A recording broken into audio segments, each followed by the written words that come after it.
नमस्कार दोस्तों, मैं हूं डॉक्टर विनय कुमार और आज आप हैं कल चैनल पे। आज हम बात करने वाली है बेसिक प्रॉब्लम्स को। जैसे छोटी छोटी प्रॉब्लम्स होती हैं, impact factor, citation, site score, basically होती छोटी छोटी प्रॉब्लम्स हैं, लेकिन हम लोग कभी ध्यान नहीं देते इन चीज़ों पे क्या हैं, ये कैसे हैं, क्यों हैं।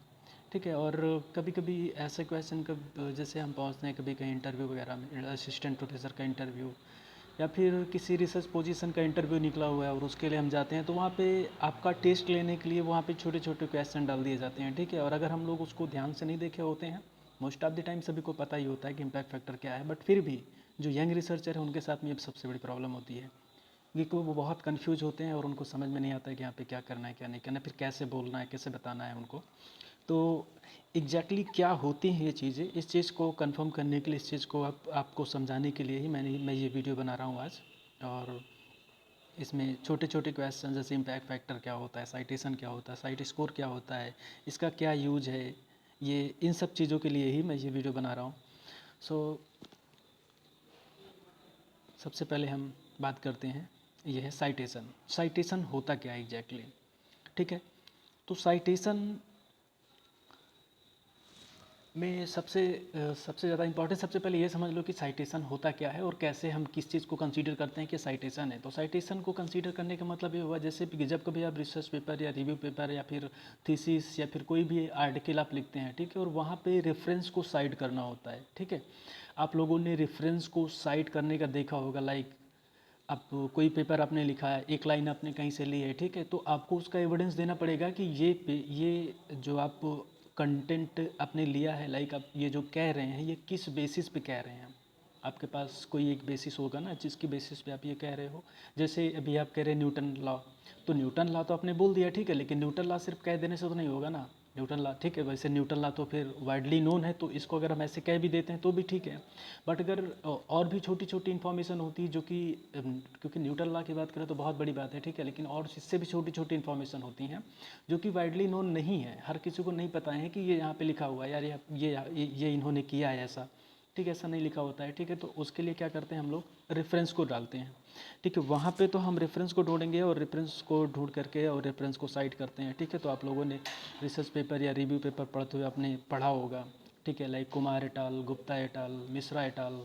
तो मिश्रा एटाल 2020, 2030 ऐसे करके बहुत सारे अपने रेफरेंस देखे होंगे। ठीक है, तो बेसिकली क्या होता है, उसे ही हम बोलते हैं साइट करना। ठीक है, लाइक किसी भी रेफरेंस को आर्टिकल के या फिर कंटेंट के बीच में जो हम डाल रहे हैं, वहाँ पे रेफरेंस दे रहे हैं, तो उसको बोलते हैं साइट करना। ठीक है।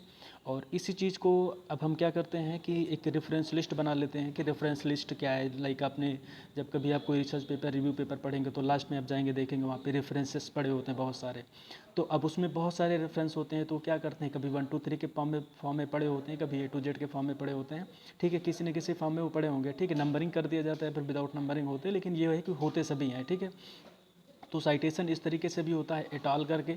ठीक है, नेम जो फर्स्ट ऑथर का लास्ट नेम है प्लस एटाल प्लस ईयर। ठीक है, या फिर 1 2 3 के साथ में भी रेफरेंस दे दिया जाता है। ठीक है, तो वन, अब उस वन का मतलब क्या हो जाएगा कि नीचे रेफरेंस में जो वन लिखा हुआ है, जो वन लिखा है वो वन रेफरेंस उस चीज़ को रिप्रेजेंट करेगा कि इस रिसर्च आर्टिकल के अकॉर्डिंग ये बात कही जा रही है। ठीक है, तो ये हम साइटेशन में कंसीडर कर लेते हैं। ठीक है, आप यहाँ पे देख सकते हैं, measuring how often its article are included in the reference list of the other publication. ठीक है, लाइक आपका साइटेशन कितना हुआ है, तो साइटेशन कितना हुआ यानी कि आपने कोई एक पेपर लिखा है। ठीक है, अब उस पेपर को कितने सारे रिसर्च पेपर में साइट किया गया है। ठीक है, साइट करना समझ में आ गया है। तो साइटेशन का मतलब क्या हो गया कि आपने कोई रिसर्च पेपर लिखा है और उस रिसर्च पेपर को कितने सारे रिसर्च पेपर्स में साइट किया गया, तो वो क्या हो जाएगा, आपका साइटेशन हो जाएगा। ठीक है, जैसे आप जब भी आप कोई कंटेंट लिख रहे हो तो किसी दूसरे के रेफरेंस को साइट कर रहे हो। ठीक है, अब इसी तरीके से जब कोई दूसरा पर्सन लिखेगा तो उसको भी किसी किसी रेफरेंस की ज़रूरत पड़ेगी। जब उसको दूसरे दूसरे लोगों के रेफरेंस की ज़रूरत पड़ती है तो उसी को हम बोलते हैं, जब वो साइट कर देगा तो उसी को बोलेंगे हम साइटेशन। तो अब इसी तरीके से अगर आपका भी कोई रिसर्च आर्टिकल या रिव्यू आर्टिकल पब्लिश हो चुका है या फिर पब्लिश होगा तो उसे लोग साइट करेंगे, तो वो क्या हो जाएगा, आपका साइटेशन। ठीक है, ये साइटेशन हो जाएगा। लेकिन इसके आगे इसके कुछ ड्रॉबैक और लिमिटेशंस भी हैं। लिमिटेशंस की बात करेंगे या फिर बेनिफिट्स की बात करेंगे तो वो भी हैं। ठीक है, अभी नेक्स्ट स्लाइड में आपको दिखाते हैं हम। जैसे देखिए, citation are not necessarily a measure of quality, ठीक है। अब जब अगर किसी रिसर्च पेपर का साइटेशन बहुत ज़्यादा हो जा रहा है तो इसका बिल्कुल भी मतलब नहीं होता कि बहुत ये क्वालिटी इसकी अच्छी है, बिल्कुल भी मतलब नहीं है कि इसकी क्वालिटी बहुत अच्छी है, ठीक है। क्यों? क्योंकि देखिए यहाँ पे ये चीज़ समझना बहुत ज़रूरी है क्यों क्वालिटी अच्छी नहीं है। अभी कई बार ऐसा होता है ना कि कोई इमर्जिंग फील्ड होती है, ठीक है, इमर्जिंग फील्ड होती है, ठीक है, फर्स्ट टाइम किसी ने काम किया है लेकिन उसने काम कुछ ठीक ठाक नहीं किया है, ठीक है, लेकिन जब जो नेक्स्ट रिसर्चर आए हैं तो वो उनको उनको साइटेशन नहीं मिल रहा है तो क्या करेंगे? वो तो यही करेंगे ना कि वो मिल गया तो उसको साइड करते जाएंगे, साइड करते जाएंगे, साइड करते जाएंगे, ठीक है। और दूसरी चीज़ ये भी होती है कि बहुत सारे ऐसे रिसर्चर्स वो होते हैं तो वो क्या करते हैं कि ज़बरदस्ती अपने रेफरेंस को दूसरे में साइड करते हैं, फिर अपने पेपर में ही साइड कर लेते हैं उसको, जबकि उसकी रिलेवेंसी उस पेपर के अकॉर्डिंग नहीं होती है। लाइक आप पेपर आपने लिखा है, ठीक है, अभी आप जाके किसी फील्ड में, आप बायोटेक्नोलॉजी के या फिर जेनेटिक इंजीनियरिंग से रिलेटेड किसी फील्ड में आप काम कर रहे हो, ठीक है। अब वहाँ पे कुछ ऐसे रेफरेंस डाल दिए जाएँ जिनका कोई रिलेवेंस ही ना हो उस मैटर से, ठीक है, तो फिर क्या हुआ ना कि मतलब आपका साइटेशन क्वालिटी को रिप्रेजेंट नहीं कर रहा है। देखिए दूसरी चीज़ है citation pattern vary by discipline, ठीक है। अब ये चीज़ बहुत इंपॉर्टेंट है समझने के लिए कि देखो साइटेशन क्या होता है ना कि किसी भी रिसर्च पेपर में, जैसे आप किसी एक फील्ड में काम कर रहे हैं, ठीक है, इन्वायरमेंटल साइंस की है, माइक्रोबायोलॉजी की फील्ड है, तो आप माइक्रोबायोलॉजी की फील्ड में काम कर रहे हैं, ठीक है। अब माइक्रोबायोलॉजी की फील्ड में काम करते समय आप ध्यान देंगे,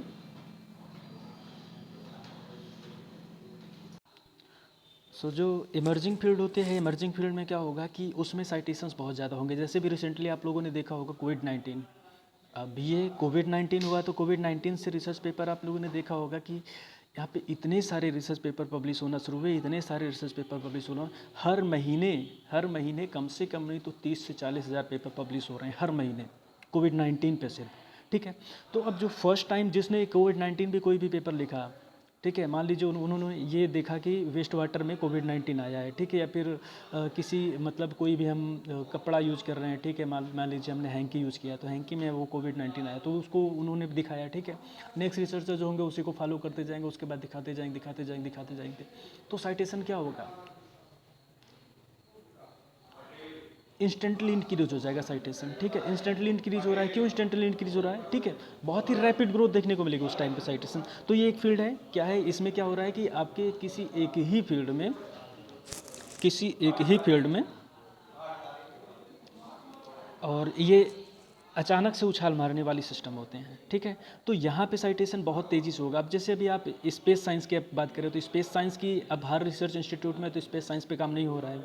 अगर स्पेस साइंस पे हर रिसर्च इंस्टीट्यूट में काम नहीं हो रहा है तो जाहिर सी बात है कि अगर उस फील्ड में पेपर कम पब्लिश हो रहे हैं, अब अगर उस फील्ड में ही पेपर कम पब्लिश हो रहे हैं तो फिर कैसे उसका साइटेशन इंप्रूव होगा, ठीक है। तो इस एकदम क्लियर है, यहाँ पे ये चीज़ एकदम क्लियर है कि साइटेशंस कभी आपकी क्वालिटी को रिप्रेजेंट नहीं करता है, ठीक है, साइटेशंस क्वालिटी को रिप्रेजेंट नहीं करता है। तो और क्योंकि ये वेरी कर रहा है सब्जेक्ट टू सब्जेक्ट ना, अभी आप स्पेस साइंस में अगर कोई ये कह रहा है, अभी कोई भी ये बोल दे कि मंगल ग्रह पर ये चीज़ है, ठीक है, तो मंगल ग्रह पे जब कोई दूसरा पहुंचेगा, दूसरी कोई स्टडी करेगा तभी तो बताएगा ना कि मंगल ग्रह पर ये चीज़ है। कोई भी चीज़ वो मंगल ग्रह की बात कर रहा है कि मंगल ग्रह पर ये है, तो दूसरा कोई वहाँ पे पहुँच ही नहीं रहा है, तब इसका मतलब ये नहीं कि उसने मंगल ग्रह पे बताया तो उसकी क्वालिटी नहीं है, बल्कि तो हाईएस्ट क्वालिटी का कंटेंट है। वो जो होगा वो बहुत ही हाईएस्ट क्वालिटी का कंटेंट होगा। क्यों? सिंपल सी बात है, मंगल ग्रह की बात कर रहा है वो, मंगल ग्रह की, ठीक है। ये मतलब पड़ोस के पाकिस्तान की या फिर किसी अदर कंट्रीज़ की बात नहीं कर रहा है, वो मंगल ग्रह की बात कर रहा है, ठीक है। तो यहाँ पे ये समझना होगा कि क्वालिटी जो होती है, क्वालिटी कभी इस चीज़ पे नहीं मैटर करती है कि आप कि पेपर का साइटेशन कितना हो रहा है, ठीक है। नेक्स्ट मैटर क्या है, subject matter will also affect citation. Subject matter की बात कर रहा है तो सब्जेक्ट मैटर भी अफेक्ट करता है इसके साइटेशंस को। उसके अलावा साइटेशन लेवल में भी इन्फ्लुएंस्ड बाय जर्नल्स रीडरशिप। अब इसके यहाँ जर्नल्स रीडरशिप, ठीक है, जैसे भी आप नेचर का नाम आप ले लोगे, सेल का नाम ले लोगे, साइंस का नाम ले लोगे, तो ऑटोमेटिक आपको तुरंत आपके दिमाग में रिफ्लेक्ट होगा, हाँ नेचर कुछ होता है, साइंस कुछ होता है, ठीक है। तो अब ये एक ऐसी मतलब ऐसे जर्नल हैं, ये कुछ जर्नल ऐसे होते हैं, सेल, साइंस, नेचर, ठीक है। तो ये ऐसे ऐसे journal, new journal of England, अब न्यू जर्नल ऑफ इंग्लैंड का इम्पैक्ट फैक्टर करीबन 90 के आसपास होगा, ठीक है। नेचर और साइंस और सेल इन सब का 40 से 50 या 50 से 55 के आसपास इस समय इतना है, ठीक है। तो ये जर्नल्स क्या है, मतलब ये क्या साइटेशन इनके मतलब इनके जर्नल में पेपर पब्लिश हो रहे हैं तो इनके साइटेशन इंप्रूव हो रहे हैं, इसलिए इनके पास इनका सबका इम्पैक्ट फैक्टर भी है, ठीक है। और वाइडली नोन है, जैसे नेचर की बात करें तो वाइडली नोन है, हर कोई इसको जानता है, ठीक है। इंडिया में भी आप नॉर्मली आप किसी को क्लास में भी पढ़ाते हुए देखोगे तो नेचर की बात कर लेता है, ठीक है। नेचर की बात कर लेता है, क्यों? क्योंकि वाइडली नोन जर्नल है, ठीक है, इसलिए नेचर की बात करता है, सेल की बात करता है, साइंस की बात करता है। अगर ये इतने नोन नहीं होते तब क्या होता वहाँ पे? तब वहाँ पे उनकी बात नहीं करता। जैसे अभी इन्वायरमेंटल साइंस, इन्वायरमेंटल साइंस का एक फील्ड है जो science of the total environment, तो शायद लिमिटेड ही लोगों को ये पता होगा कि science of the total environment का भी कोई पेपर है, या फिर कुछ और भी कई सारे ऐसे जर्नल है जिनको भी आप जानते नहीं है, ठीक है। तो रीडरशिप ज़्यादा है। अब रीडरशिप ज़्यादा होने से क्या होगा? लोग उसको ज़्यादा पढ़ेंगे, उसको फ्रिक्वेंटली देखा जाएगा, फ्रिक्वेंटली देखा जाएगा तो लोग उसको साइट भी करेंगे, साइटेशन भी उसके इंप्रूव होंगे, होंगे ना साइटेशन इंप्रूव। सिंपल सी बात है कि साइटेशन जो है इसकी रीडरशिप से भी इन्फ्लुएंस होता है। रीडरशिप ज़्यादा होगी तो साइटेशन ज़्यादा हो सकते हैं, रीडरशिप कम होगी तो साइटेशन कम हो सकते हैं। नेक्स्ट है इम्पैक्ट फैक्टर। सो अब इम्पैक्ट फैक्टर होता क्या है? तो यहाँ पे देखिए, यहाँ पे जो ग्रीन लाइन है आप यहाँ पे देखेंगे,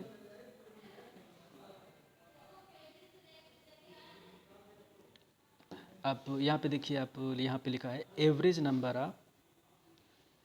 number of citation receive by per article in a journal with in a 2 year of window, ठीक है।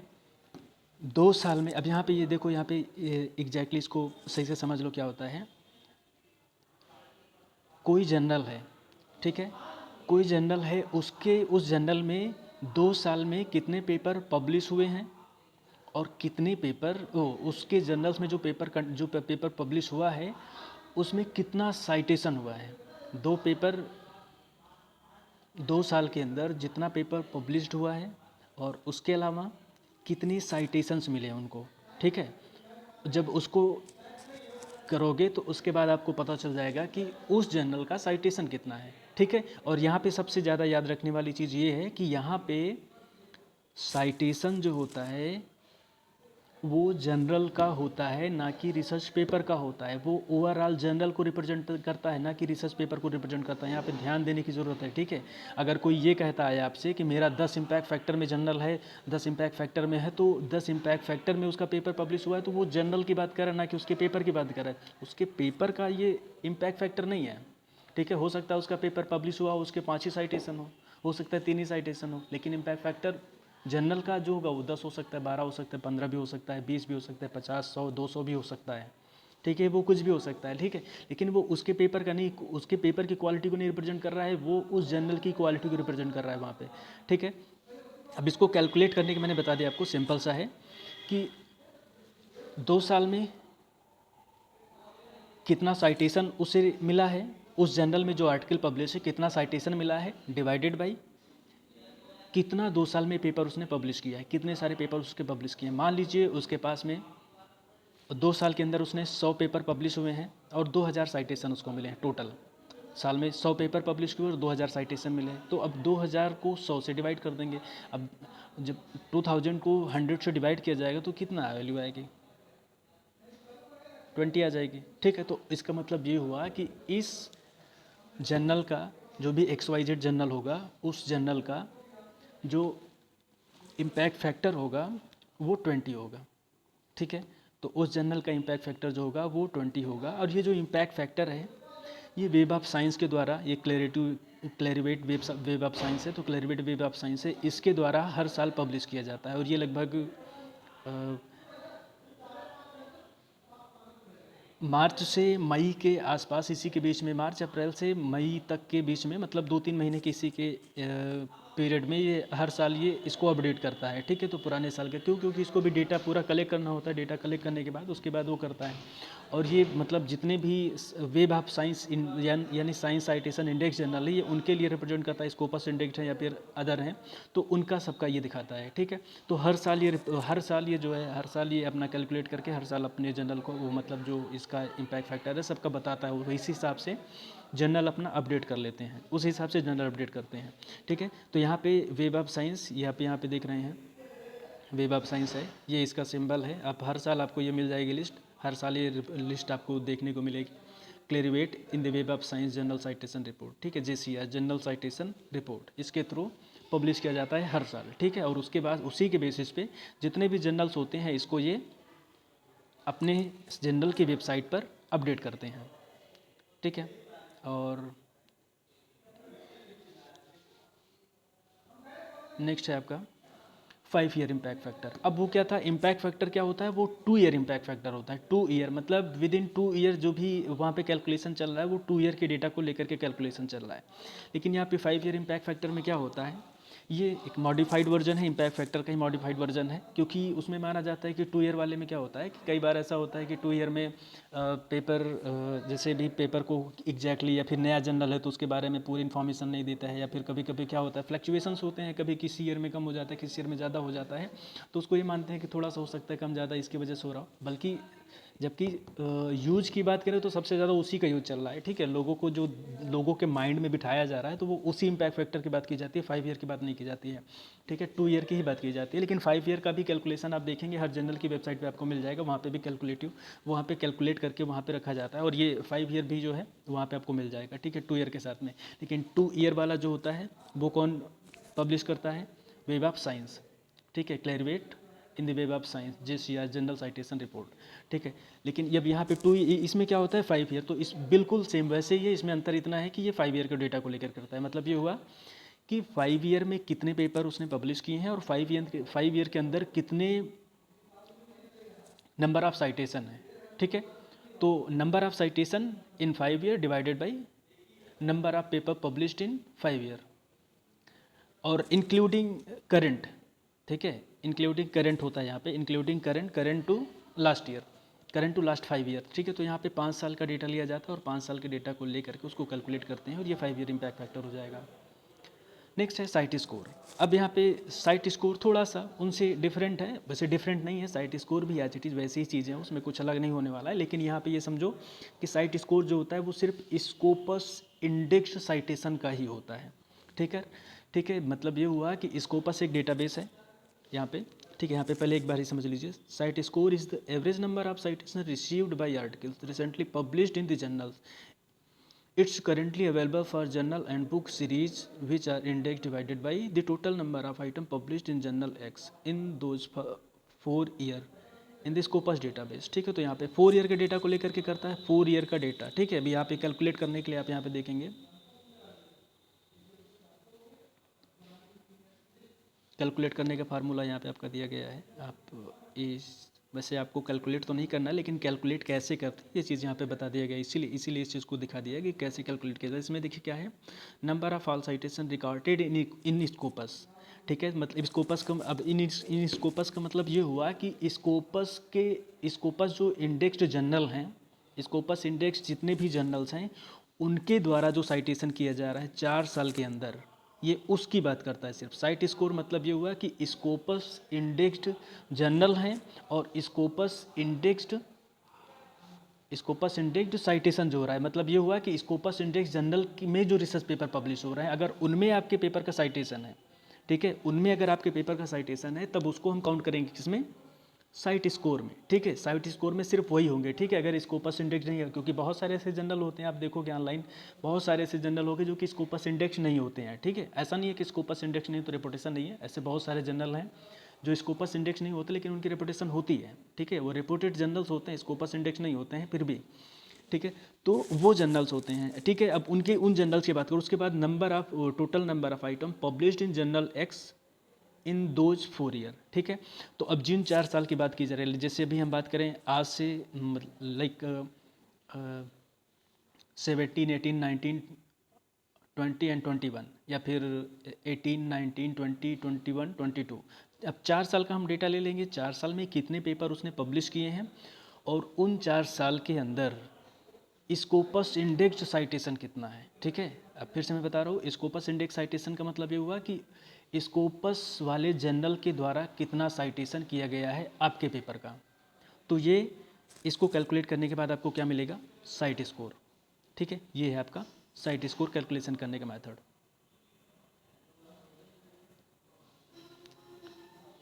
उसके अलावा नेक्स्ट है आपका source normalize impact factor per paper, ठीक है। अब यहाँ पे एस एन आई पी आपको देखने को मिलेगा, कई बार ऐसे देखने को मिलता है, आप SNIP भी देखेंगे, SNIP2, SNIP3, SNIP4, कई सारे जनरल में होता है, ठीक है। तो ये SNIP जो होता है, सोर्स, इसका full form source normalize impact factor per paper होता है। और अब यहाँ पे क्या होता है, देखिए यहाँ पे citation received by articles in the journals against citation expected.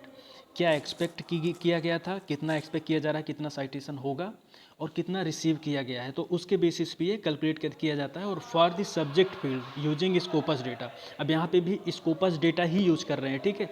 अब यहाँ पे स्कोपस टर्म बार बार आ रहा है, तो स्कोपस को जान लीजिए कि ये एक डेटाबेस होता है, ठीक है। स्कोपस एक डेटाबेस है, आप इसको जनरल मत समझिएगा, ये स्कोपस एक डेटाबेस है और ये पब्लिशर भी नहीं है।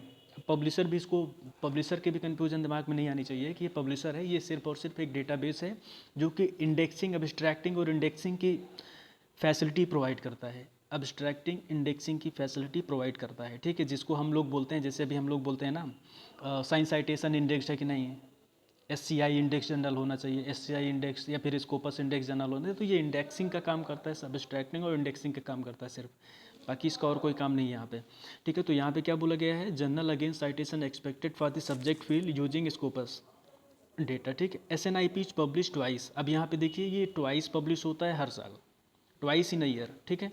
And look at the 3 year period, अब यहाँ पे ट्वाइस इन ईयर पब्लिश होता है, ठीक है। और उसके अलावा कैलकुलेट करने का जो मेथड होता है, जो कैलकुलेट करते हैं वो कैसे करते हैं, द नंबर ऑफ साइटेशन पर paper in general, in the general citation potential in the field, ठीक है। अब साइटेशन पोटेंशियल कितनी फील्ड है, उस जनरल की साइटेशन पोटेंशियल कितनी है, किसी भी फील्ड की बात कर रहे हैं, लाइक अभी क्योंकि जनरल्स होते हैं वो किसी न किसी एक फील्ड के ही होंगे, ठीक है। अभी इतना डाइवर्स नहीं कर देंगे, क्योंकि डाइवर्स कर देंगे तो उसके लिए मैनेजमेंट के लिए भी सिस्टम बहुत बड़ा होना चाहिए, ठीक है।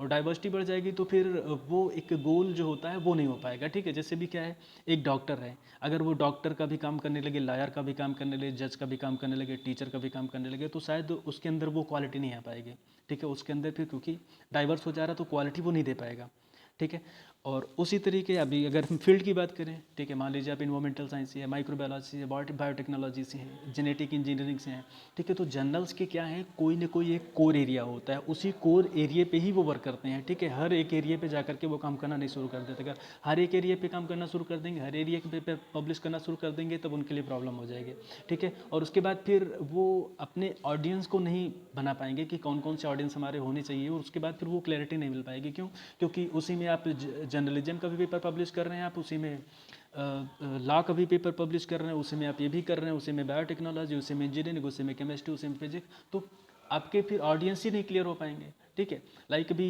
अगर मोदी जी कोई भाषण दे रहे हैं, ठीक है, तो मोदी जी भाषण देंगे तो उसको सुनने के लिए जो लोग होंगे वो अलग हो सकते हैं, ठीक है। और कोई सिंगर आ रहा है तो उसको सुनने के लिए अभी जो लोग जाएंगे वहाँ पे वो अलग जाएंगे, क्यों? उसको सुनने के लिए, क्योंकि सिंगर्स ज़्यादातर यूथ होते हैं, वही पसंद करते हैं, ठीक है। लेकिन मोदी जी के भाषण सुनने के लिए यूथ तो होते ही हुए, यूथ के साथ साथ उसके अलावा भी आप देखेंगे, आप जो काफ़ी एजेड लोग हैं, ठीक है, 50 60 के आसपास के, वो लोग भी चले जाएंगे, ठीक है। तो अब दोनों की ऑडियंस अलग अलग होते हैं, ठीक है। तो ऑडियंस को अपना क्लियर रखने के लिए ही एक स्पेशलाइज फील्ड बनाई जाती है कि उसी फील्ड के लोग उसको रीड करें, ठीक है। तो उसी के फील्ड के बेसिस पे यहाँ पे कैलकुलेट कर लिया जाएगा। मीन्स क्या हुआ, द नंबर ऑफ साइटेशन पर paper in the general site and divided by citation potential in the field.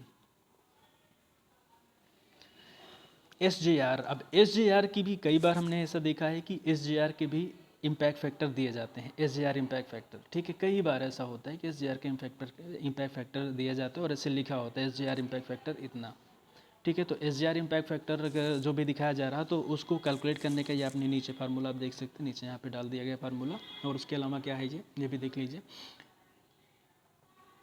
अब यहाँ पे देखिए ये क्या कर रहा है, effect of subject field, quality, reputation of journal on citation, ठीक है। ये क्या क्या कैप्चर कर रहा है, subject field, quality, reputation of a journal on citation. अब देखिए, it calculate the prestige of the journals by considering the values of the sources that cite it rather than counting all citation equally. अब यहाँ पे quality की बात कर रहे हैं, यहाँ पे ये क्वालिटी की बात कर रहे हैं, ऐसे नहीं कि मतलब अब वो पेपर ऐसे ऐसे नॉर्मल जर्नल में भी या कहीं भी प्रेडेटरी जर्नल्स में पेपर पब्लिश हो रहे हैं, वहाँ पे साइटेशन मान लीजिए 10 से 15 पेज साइटेशन, ही 10 पेज का कंटेंट और 10 पेज साइटेशन भी डाल दिया गया, तो वहाँ पे वो साइटेशन केवल इंप्रूव करेगा, लेकिन वहाँ पे क्वालिटी नहीं है उसकी ना। प्रेडेटरी जर्नल में अगर पेपर पब्लिश हो रहा है तो उसका क्वालिटी क्या होगा, क्या ही हो सकता है क्वालिटी उसका, तो बेकार है, उसका कोई फ़ायदा नहीं है, ठीक है। तो अब यहाँ पे कैलकुलेट करने के क्या, average number of weight citation, यहाँ पे देख लीजिए, average number of weighted citation in a given year to journal X, the divided by the number of article published in journal x in the previous 3 year.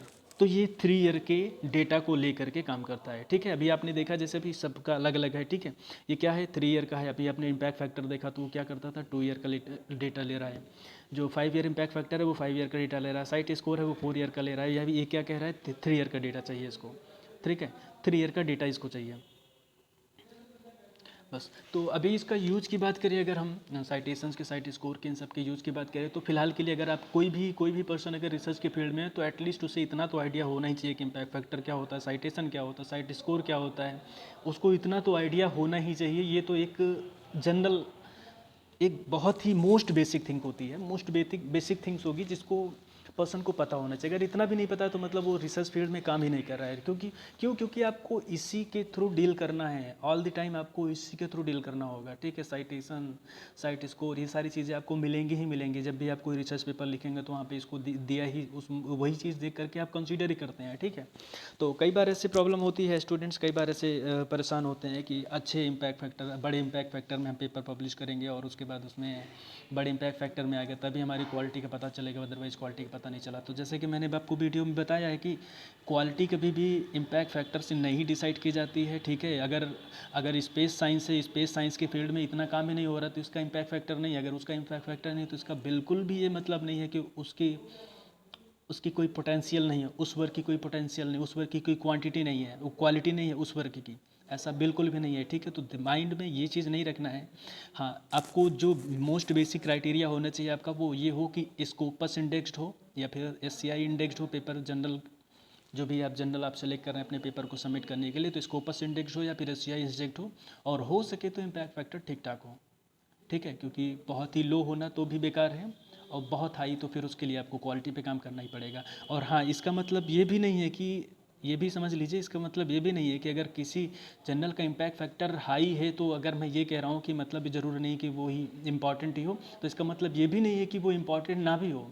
Important भी है, ऐसा नहीं है, important भी है इम्पैक्ट। क्योंकि जाहिर सी बात है, आप सिंपली आप देखिए, आप किसी भी कंटेंट को, जैसे आप किसी ऑथर को पहचानते हैं, ठीक है, आप किसी ऑथर को पहचानते हैं, किसी भी ऑथर का नाम ले लिया जाएगा, आप उसको बोल देंगे तो क्यों आप जानते हैं उसको, क्वालिटी के लिए उसको जानते हैं, ठीक है। कोई ऑथर आपने देखा है, ठीक है, तो उसको क्यों जान रहे हैं, सिर्फ और सिर्फ इसलिए क्योंकि उसकी क्वालिटी है। तो अगर क्वालिटी है उसकी तो फिर जाहिर सी बात है कि जो अच्छी, जिस पब्लिशर के पास जा रहा है तो वो भी क्वालिटी वाली वर्क पब्लिश कर रहा है। तो इम्पैक्ट फैक्टर अच्छा है तो ये मान के चलते हैं कि वो 100% उसकी क्वालिटी अच्छी होगी। 100% नहीं है तो 99% तो क्वालिटी अच्छी ही होगी। ज़्यादा इम्पैक्ट फैक्टर है तो क्वालिटी अच्छी ही होगी, क्योंकि उसके पास रीडरशिप भी अच्छी होती है। रीडरशिप तभी अच्छी होगी जो आपके पास क्वालिटी कंटेंट होगा, और क्वालिटी कंटेंट है तो फिर जाहिर सी बात है कि हम इसको ये कह सकते हैं ना कि उसमें कि वो क्वालिटी है उसकी अच्छी, ठीक है। नेक्स्ट चीज़ क्या है आपका, अब इसमें नेक्स्ट ये है कि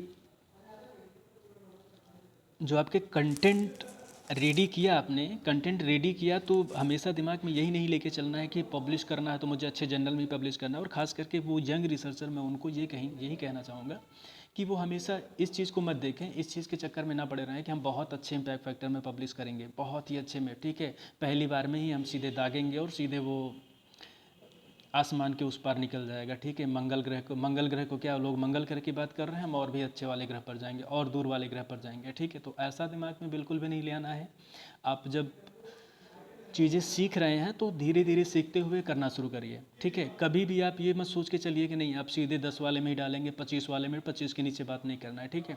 आप ट्राई करिए अच्छे के लिए, ट्राई अपना बेस्ट करते रहे, लेकिन इसका मतलब ये नहीं कि आप 25 में नहीं जाएगा तो हम पेपर ही नहीं पब्लिश करेंगे या फिर कंटेंट ही नहीं लिखेंगे, इसके नीचे हम काम ही नहीं करेंगे, ऐसा नहीं हो सकता है, ठीक है। आपके पास भी लर्निंग होनी चाहिए, जब तक आप सीखेंगे नहीं तब तक करेंगे कैसे, तो सीखना पड़ेगा उसके लिए। अब सीखेंगे तभी आप करेंगे। तो इस चीज़ को दिमाग में लेके चलना है, इस चीज़ को दिमाग में, ये आपके माइंड में होना चाहिए कि हाँ क्वालिटी की तरफ हम मूव करेंगे, क्वालिटी की तरफ मूव करते रहेंगे, ठीक है। बट इनिशियल स्टेज में कोई भी पर्सन इतना परफेक्ट नहीं होता है कि सीधे वो नेचर में पेपर पब्लिश करें, ठीक है। और आप देखेंगे जब कभी आप नेचर के वेबसाइट पे जाएंगे और किसी एक पेपर को डाउनलोड करेंगे तो वहाँ पे कभी भी सिंगल आथर या फिर डबल आथर नहीं होती है, ठीक है। वहाँ पे मल्टीपल आथर्स होते हैं, एक एक जर्नल में 15-15 आथर होते हैं, 20-20 आथर होते हैं। कभी कभी तो कुछ पेपर, रिसर्च पेपर आपको ऐसे मिल जाएंगे, वहाँ पे आपको पता चलेगा कि आधे पेज में सिर्फ ऑथर का ही नाम लिखा है, एफिलिएशन वगैरह छोड़ दो, सिर्फ और सिर्फ ऑथर का ही नाम लिखा है वहाँ पे आधे पेज पे, ठीक है। मतलब नंबर्स ऑफ ऑथर्स करीबन 15-20 नहीं, 50-50 ऑथर, 100-100 ऑथर्स ऐसे होते हैं, ठीक है। तो दिमाग में ये चीज़ मत ले आना कि नहीं मतलब मुझे बस टॉप पे, आप सीखिए, सीखते हुए करते जाइए, और करते हुए जाएंगे तो आप आगे बढ़ जाएंगे। ठीक है। और तो बस छोटा सा आप गोल छोटे छोटे बनाइए और उसके बाद आगे बढ़ते जाइए। ठीक है। और रिसर्च पेपर पब्लिश करना कोई भी बड़ी बात नहीं है, सब ईजी है। बट आपको सिंपल सी बात है कि आप कोई भी काम करना चाहते हो तो उसे टाइम देना पड़ेगा, तो आप टाइम देंगे तो वो हो जाएगा। ठीक है। Thank you so much. और वीडियो को लाइक, सब्सक्राइब, शेयर करें।